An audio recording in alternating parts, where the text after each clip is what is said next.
Hi, and welcome to Santa Barbara Newsmakers. I'm your host, Jerry Roberts. Today's program is part of our special series of interviews with the candidates to be Santa Barbara's next mayor. Our guest today is business executive Angel Martinez. A native of Cuba, he's a graduate of UC Davis who built an acclaimed career as a marketing and product development innovator in the footwear industry. He was a top executive at Reebok for more than 20 years and is known locally as the current chairman and former president and CEO of Deckers Outdoor Corporation, known worldwide for UGG boots. He served on the boards of the Santa Barbara Foundation and the Film Festival and has been active in other nonprofits as well. Welcome and thank you for joining us. Thank you, Jerry.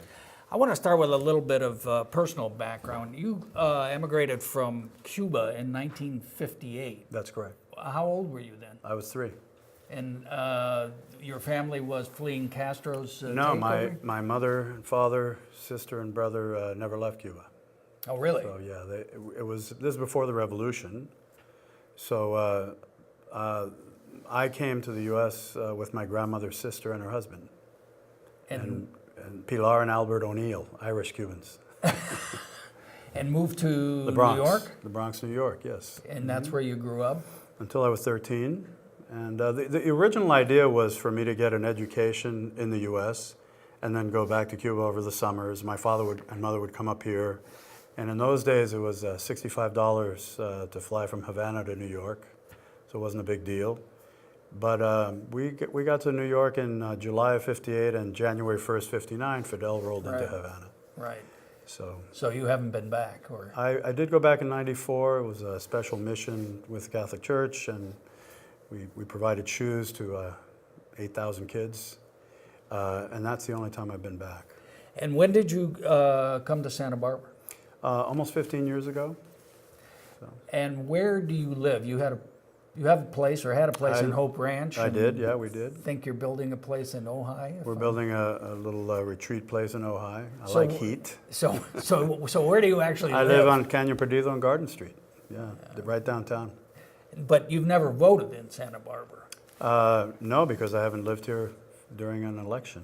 We did live when we first moved here, we were building a place, and we lived in San Roque for a while, but there wasn't an election at that time. So, you could understand how some people might say, well, that's kind of presumptuous. He just moved here. He's running for the highest office. Why'd you decide to run for mayor?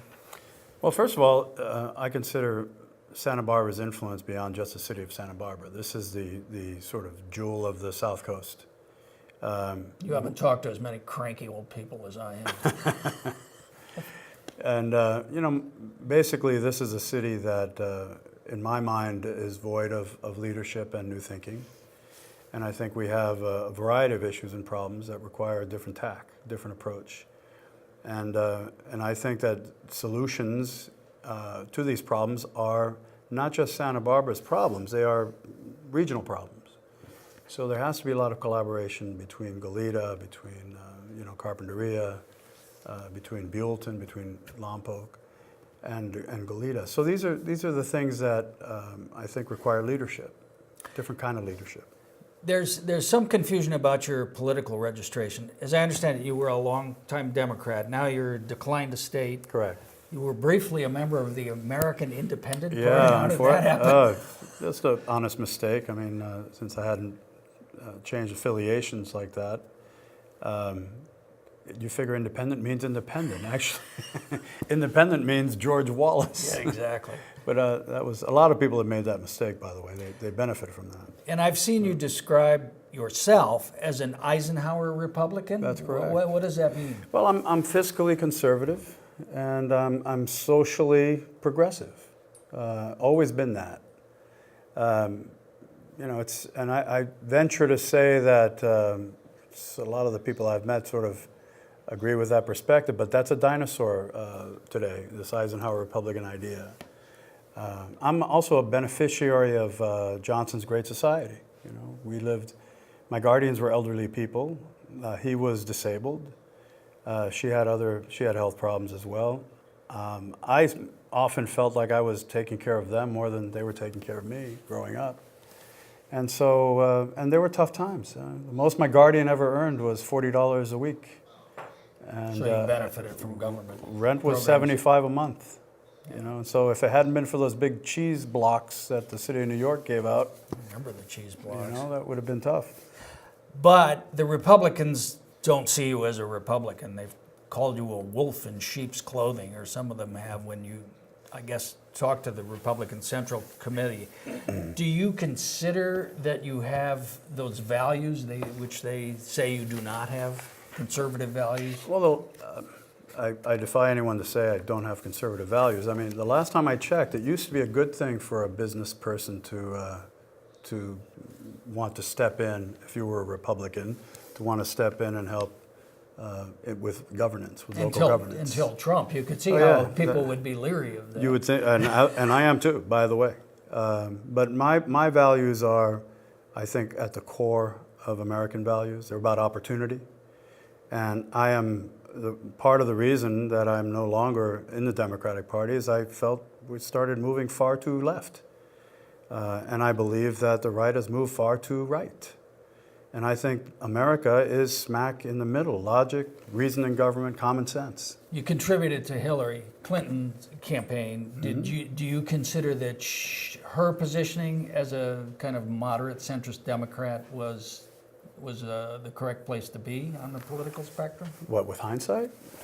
Or when you were giving her the money? Yeah, I really have had a distaste for Donald Trump from day one. So it was, in my mind. Even before day one, as some of your tweets, your old Oh yeah, tweets, you know, the birther. listen, I mean, anyone that spent any time in New York and saw what was going on there would probably agree with me.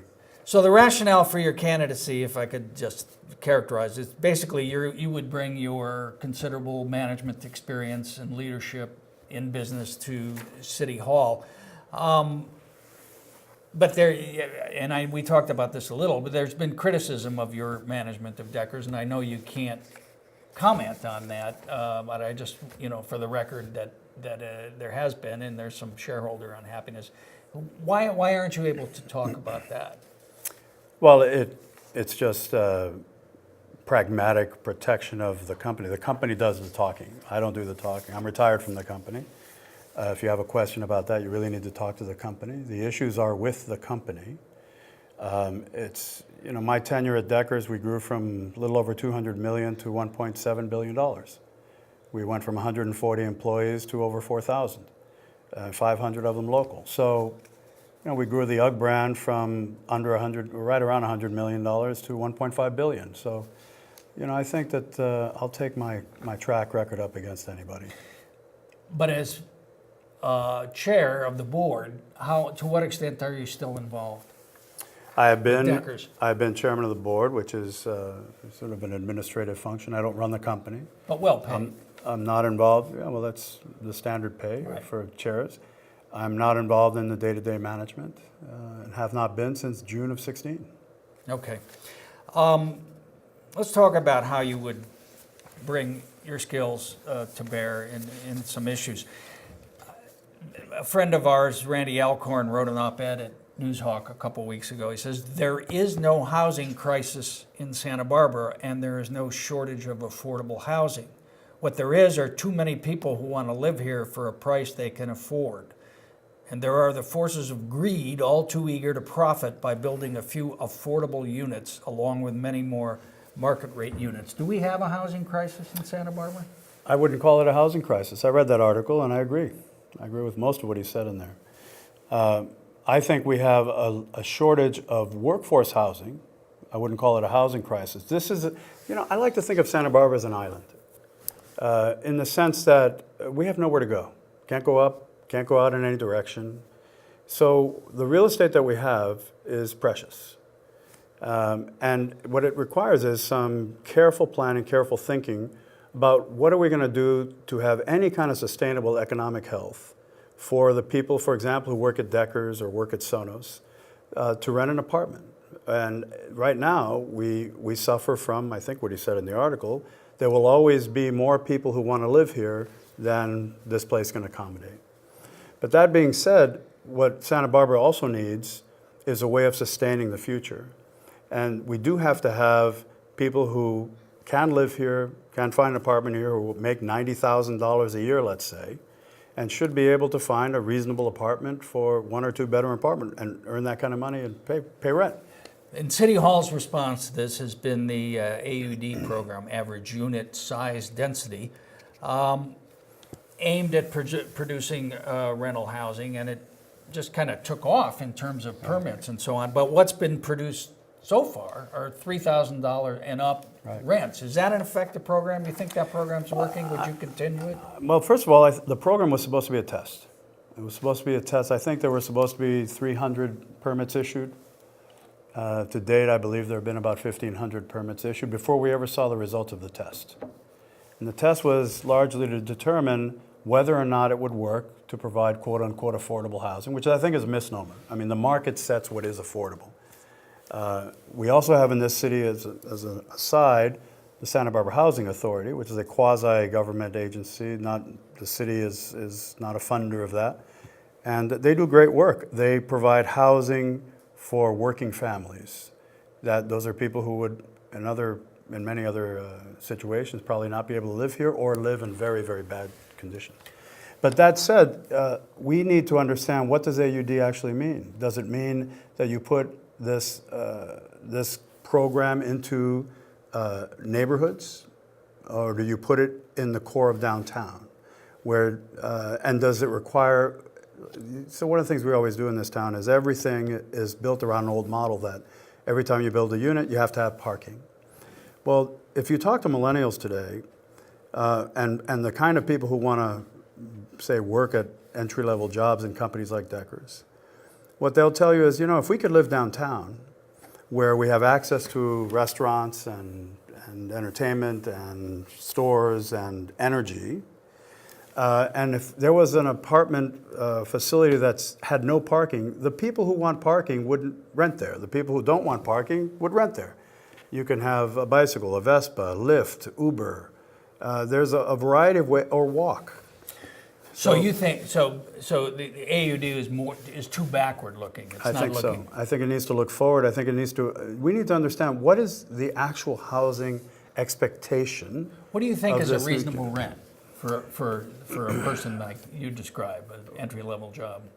Well, right now we're running at a little over we're running $1,200 or $1,300 a bedroom in Santa Barbara, and reasonable is defined by the wage scale that can afford to pay it.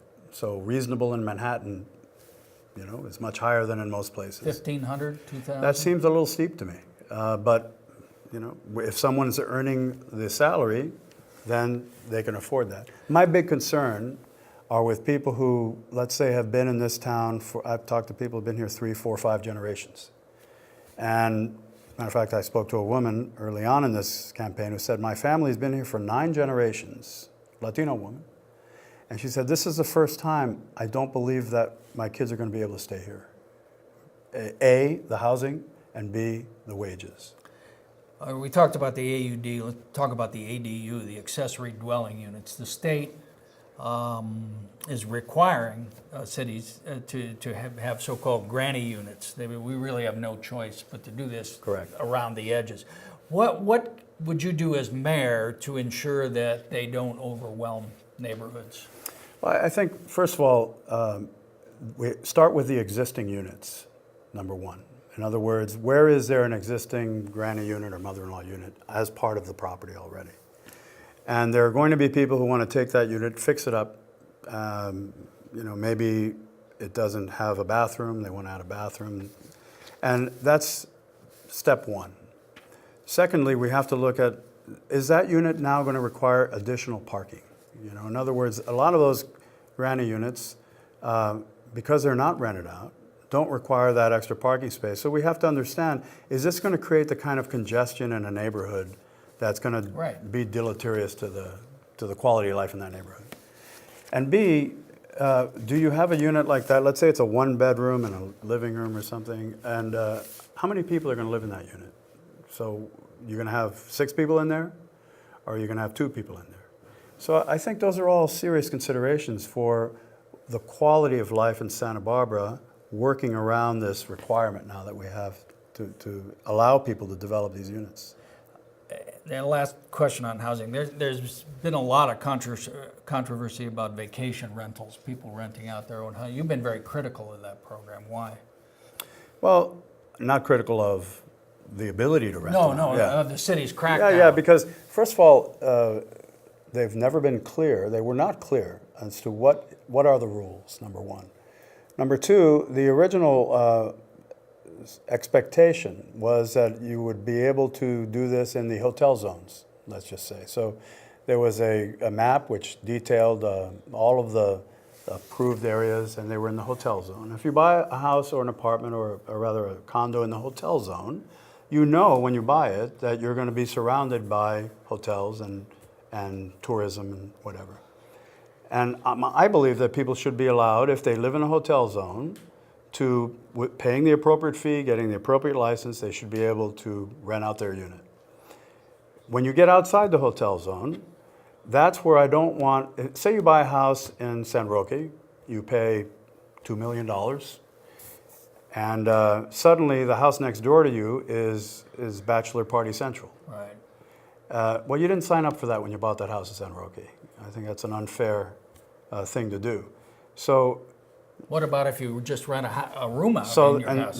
that's what's different. So I think there are really serious levels to understand here. The person who's buying a house with the intention of that house simply being a short-term rental house, that should not be allowed anywhere but in the hotel zones. The person who has a home and occasionally rents out a bedroom so that they can take a vacation and still lives there, or the person who, let's say, has a family of 4 from France, and they come and rent 2 bedrooms in their house for 2 weeks. I don't think the city has any business telling them not to do that. All right, we'll put you down as finding the ordinance too onerous. Let's talk about State Street. How would you describe the current economic and physical conditions of downtown State Street? As a geriatric wasteland, which is a term you Well, use? no, that's what I'm afraid that's what we could end up being if we don't have any ability to develop economically. So we don't draw new talent, new energy into this community. We push business away. Yeah, we could end up that. State Street is the tip of an iceberg. I think it's just part of this whole inability to sort of envision the future of the city. It is built on a model, and let's just take the business, the retail aspect of it first. It's built on a model that was never managed. If you were to say, we're going to make State Street a large mall, first of all, you would never make it as long as it is, as a retail corridor. It's actually as long as Michigan Avenue in Chicago, which is crazy. Secondly, you would manage each block. There'd be a balance between the kind of stores, the ratio of stores to restaurants and other eateries. You would, as they do in a mall, sort of curate the kind of stores so that you don't have replication or needless competition going on, and make it a healthy environment. But brick and mortar is dead, isn't it? No, brick and mortar stores that try to compete with sea-level malls in the U.S. is dying every day. Brick and mortar stores that have energy, that have residencies, that have unique and locally owned businesses, that's thriving. And an example, I use the example all the time of Boulder, Colorado, Austin, Texas. These are places that their downtown areas are thriving with energy, new entrepreneurial businesses opening, unique products that you're not going to find on Amazon.com.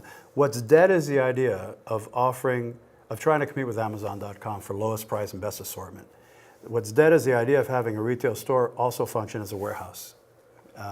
You need to do more to excite consumers today, and they want to come out and shop. It's still entertainment. You've been pretty critical about the city's policy on aggressive panhandling and vagrancy on State Street. You've talked about the lifestyle homeless. Yes, I have. What would you do about that? These are basically, let's be blunt. I mean, they're able-bodied young men who are choosing to do that and kind of annoying tourists and preventing people who live here from going downtown. Well, I think they're destroying the viability of our business corridor, of our downtown corridor. How many families do you see locally that go downtown for entertainment? You don't see it. People, who go downtown avoid a big chunk of it. There are certain times of year, especially during the cruise ship season, when you have a high influx of panhandling and things like that. And generally speaking, these people are not locals. And my big concern is for the local homeless population. I think we need to have the resources necessary to take care of them, whether they're alcohol dependent, drug addicted, or mentally ill, or they've had a catastrophic illness or financial problem in their family. That's where the first dollar should go. We end up diluting a lot of resources because of these transient folks that migrate. They start in Portland, they make their way to San Diego and go back. Just ask the police. So what do you do about it? Well, I think that there's a variety of things. I think that there are vagrancy laws that we could be enforcing. I think there are more strictly than we are. Yes, well, we're not at all. I think there are what their primary motivation isn't in this particular case food or shelter, because they have that available actually. It's cash. And I want to implement a program to alert people of the fact that you need to give them care, not cash. You need to give them the opportunity. If they need food and shelter, that's here. And if you need cash, I call these rescue dollars. Basically what you give them is a certificate. It's available at every retail merchant, at every hotel. And $1 equals one rescue dollar. And this is enhanced services. So if you need a blanket, if you need shoes, etc., you can get them with the rescue dollars. They're date stamped, time sensitive. And where do the rescue dollars come from? Consumers buy them. So if you want to give someone something, don't give them cash, give them rescue dollars. Rather than giving cash. Right. So the city would be in the business of encouraging people not to do that. Not to do that, as New York City is, as so many cities. I have a friend who just came back from New York City. And said, I was in New York City for 4 days. I didn't see one homeless person, which is amazing. And the city is being pretty aggressive about, listen, don't give cash. Here are the places that you can donate to. Here are the places that you can steer someone toward for food and shelter and medical services. They have placards, and on the back is a little map. Here's where you can go. We need to do a better job of that. We've got about 3-4 minutes left, and I want to cover three issues kind of quickly. The sales tax proposal, the 1 cent sales tax increase is going to be on ballot. You support that? Well, I supported what it was supposed to be. For infrastructure and building a new police. But you don't think it's... No, it went into the general fund. It's going to end up for all kinds of other things. And I think a bond measure would have done a much better job of supporting our infrastructure needs. I fear that this is going to end up spent on everything but infrastructure. So you're against it? I'm against the current state of it, I am. Okay. City has about a $250 million unfunded pension liability, and they've taken some steps in recent years with a two-tier system for public employees. Do you think they're doing enough? How big a problem do you think that is looking out 10, 15, 20 years? Well, it's an obligation, and it's a liability, and it's a problem. Because I think without economic growth, we're going to have a hard time paying those bills.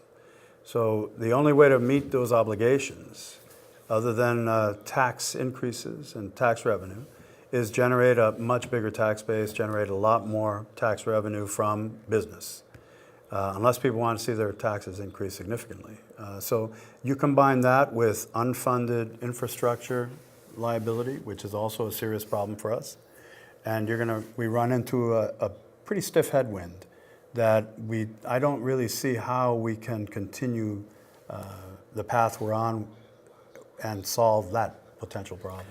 So what do we see from you in the first couple of months as mayor in terms of action about generating economic growth? Well, I think first things first, let's make sure we get collaboration from the various stakeholders, the business owners on State Street, the property owners on State Street, the residents of Santa Barbara, the people who really have a vested interest in wanting to come downtown, and make sure that we have a vision for the future that people want to buy into, number one. Number two, we really do have to start to get a handle on what is the retail model going forward.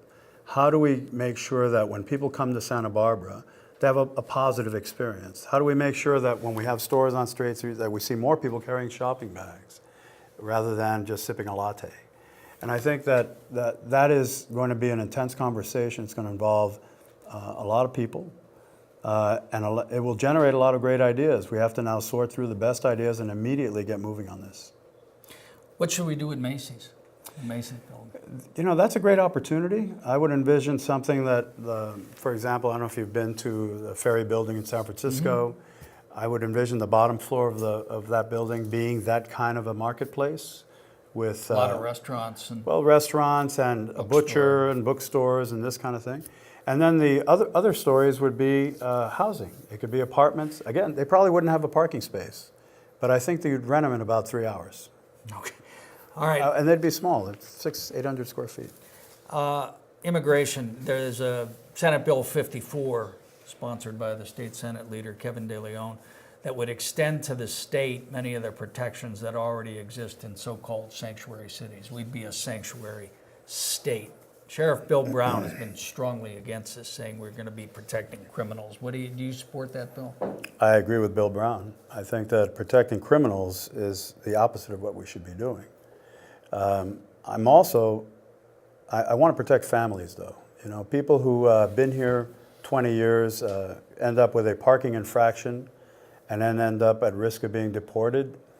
I think that we should find other options to give them some path to legal status. Some path to legal status. It could be extended work permit, it could be a variety of different options. It at some point could include citizenship, but I think immediately there has to be some legal way for people to come and work here with a extended work permit, some form of legal status that allows them to live here and come and go back to Mexico or wherever they came from comfortably. You know? Would you encourage the police department not to cooperate with ICE, with the federal immigration authorities? Well, currently the program, there's a program, it's called 287G, which is an ICE regulation. 287G is voluntary. 287G, most police agencies around the country feel that it puts a barrier between local police and immigrants.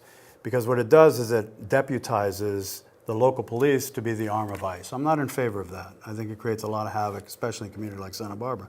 I am in favor, however, of using the other aspects of ICE's enforcement policies to make sure that criminals are scooped up and deported as rapidly as possible. They're all in the fingerprint database.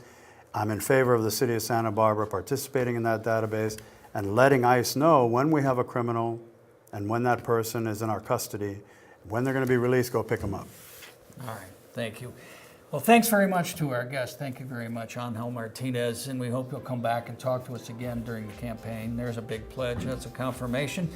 And meanwhile, you can check out our complete set of interviews with the mayoral candidates on Channel 17 or at our website, newsmakerswithjerryroberts.com, and look for the return of our Newsmakers panel of journalists starting September 7th. Thanks today to our director, JT Montalvo, our crew, Mark, Alex, and Paloma, our marketing director, Maggie Mabuchi, our legal advisors, Dewey, Cheatham, and Howe, and as always, our senior, high-ranking, all-powerful chief executive producer, Hap Freund. Thanks for watching.